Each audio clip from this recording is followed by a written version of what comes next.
Hey y'all, this is Kentoria. I just want to say thank you so much for the love and support for video number 1. Y'all are about to get into video number 2. But before we jump into that new video, I just want to answer the questions from the last video. And yeah, it kind of hurt. Y'all said I have not met my soulmate because it wouldn't be toxic and I wouldn't have to question it. Fair enough. I'm not gonna say I'm hurt, but it does make me feel some type of way. But next time, could you guys please comment below? I know y'all didn't want to be the first people. Y'all probably was a little nervous. Y'all was DMing me, texting me, calling me about it. But hey, comment below, and if you still don't feel comfortable, you can just do it anonymously. They have like this thing you can click and do all that. But yeah, subscribe, tell a friend, and this next one is gonna be so good, y'all. I hope y'all enjoy it. Let me know what you think. Happy 2020.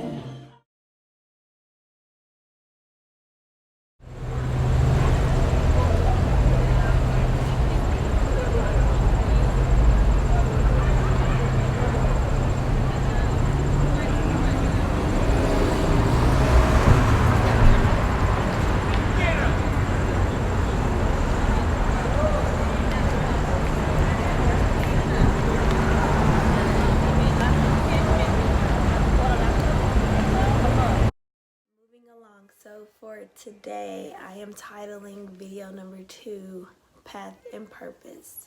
My definition of purpose is finding the assignment or discovering the assignment that God has placed on your life. So in order to find or discover your purpose, I believe you have to do a lot of soul searching, a lot of praying. I feel like life can get extremely difficult if you're just doing things because you feel like you need to do it. Once you discover your purpose and your calling on life, I feel like it's like a lightning bolt that just literally goes off and you see the shift in your life completely. And I decided to talk about this topic is because I feel like a lot of people always ask me, so I'm like, okay, number 2, let's just dive in. So me personally, I feel like me and God have like this weird relationship. I don't want to say weird. I need to find another word besides weird, y'all, but weird is the only way I can describe it. I feel like for every big decision I've ever made in my life, it was like just spare of the moment, just something random, just like thrown out there. So I was in college, just sitting in my bed, y'all, literally just doing college stuff. And something told me, hey, apply to a job in Houston. Y'all, I didn't know anybody in Houston at the time. Let's do it, let's see what happens. Applied to the job, went to Houston, went to the interview, literally knew I had it right after I interviewed. Of course, got the job, moved to Houston. Problem is of course I already told you I was in college, so I had $0. So I moved to Houston with nothing. One of my good friends was happening to move back from Dallas to Houston as well, so I'm like, okay, let's just live together. We both had $0. So both of us like, asked out. So my mom was like, okay, I'll pay first month rent, but you need to pay me back and you're gonna have to figure it out after that because I'm not paying the next month. So in my mind, I'm like, oh my God, yes, I have a job, but I still gotta pay her back. So literally that was one of the situations where I feel like, okay, God's trying to tell me something, so let's go out there and do it. Literally, y'all, I got to Houston and I bust my butt. Like, I worked so hard, me and her, like we were just literally grinding, like to the point where when we moved in, like I said, we had nothing. So of course that means we had no furniture. Literally both of us on an air mattress for months until we could grind and get everything we needed to get for our house. A lot of people didn't know that, but yeah, me and Lex in the air mattress, both of us taking it out, eating flautas from Taco Commando down the street from our house every day because we had to get it. After that, I came to Dallas. It was something that my mama had in my house, and one of my aunts was there, and she was telling us how when she was growing up, like how situations were, and she had stuff played out, and literally she came up with the motto, ball or fall. So if you ever hear me and my friends say it, literally ball or fall, because we was out there grinding so hard, y'all. So during that time, we were just grinding and doing what we have to do, going to church every Wednesday. We were all over it, but we would always go like during praise and worship, slide in, catch it and then catch John. But this one particular time, we got there a little bit early and we were able to get a pamphlet. And I was like, man, I need something. I need another little sign to let me know that it's time to do something. Cause yeah, I'm here, it's cool, but I need some fuel. So I opened the pamphlet and I looked down and it said India, mission trips to India. And I was like, Lex, I think he's trying to tell me something. I think he's trying to tell me to go to India. I think, like, hey, I think I'm gonna do it. Like, hey, let's just do it. In that period, I had got my money up. It was cool, but I was like, all right, maybe I need to just get another job too, just to see what's up. So I got my other job. Literally, I was working 6 days a week, and I was like, okay, I'm about to grind because I gotta pay for this trip and maintain the house. So around this time, I would say like it's almost a year because our lease was almost up and I was about to move to another place. So I'm like, okay, I need to put in an overdrive. But at the same time, my trip to India was like $3K. So I'm like, or 35. It was something like that. So I'm like, okay, gotta pay 2 rents, gotta do this, and then still pay my other bills. So I'm like, okay. But hey, I opened it up. We got there early for a reason. He was trying to tell me something.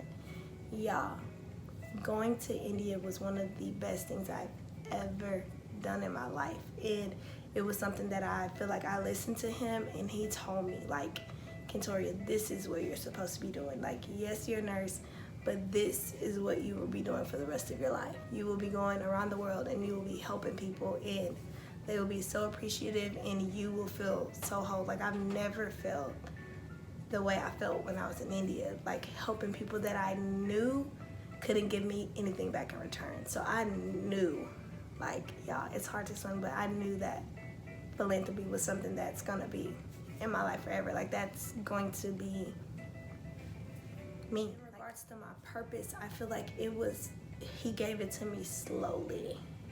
Like, he was like, okay, go to Houston. Okay, go to Houston and go to Lakewood.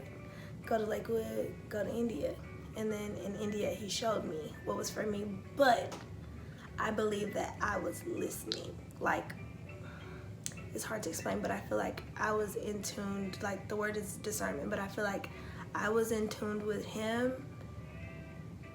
And I feel like I've always been in tune with him, even when I do crazy things. I feel like we're just so in tune with each other, and I feel like that's why it's not such like a pulling relationship. It's taking it's more of a meeting halfway. Like, I feel like me and God are like teammates, because it's like, yes, like I get it and you get it, and we're just the best team ever.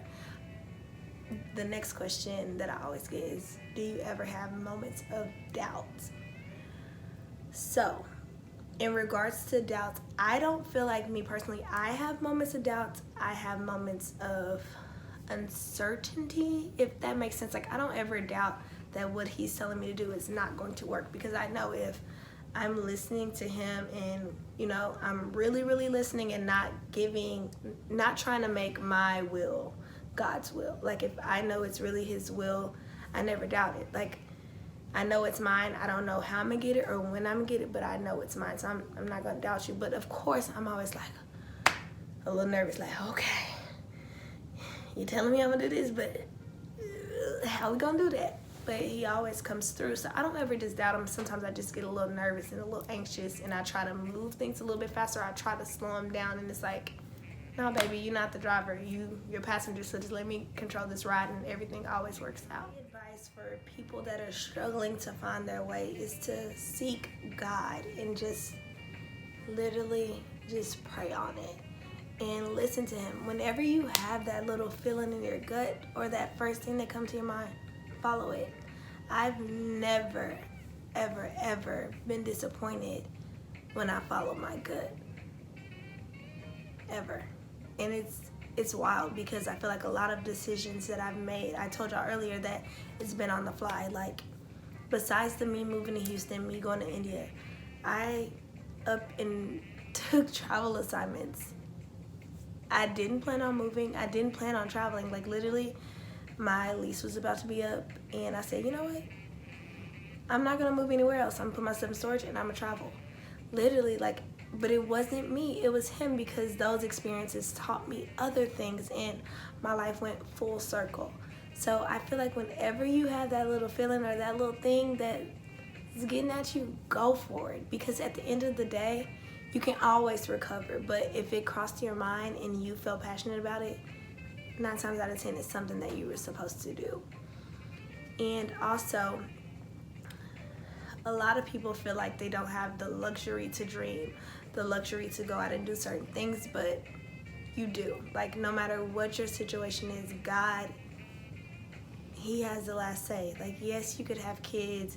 Yes, you could feel like you're not financially ready, but don't limit God. Like, don't put worldly limits on Him. Trust Him and know that He can do anything and your life will change forever. Trust me, it sounds so cliche and you hear it so much, but I know. Like, y'all, just trust Him and trust yourself. Like, trust that you know it's gonna be okay. Like, you don't want to let yourself down, and you're gonna do everything in your power to get it and keep going. So just trust yourself, trust your gut, listen to it and follow it, and you will be good.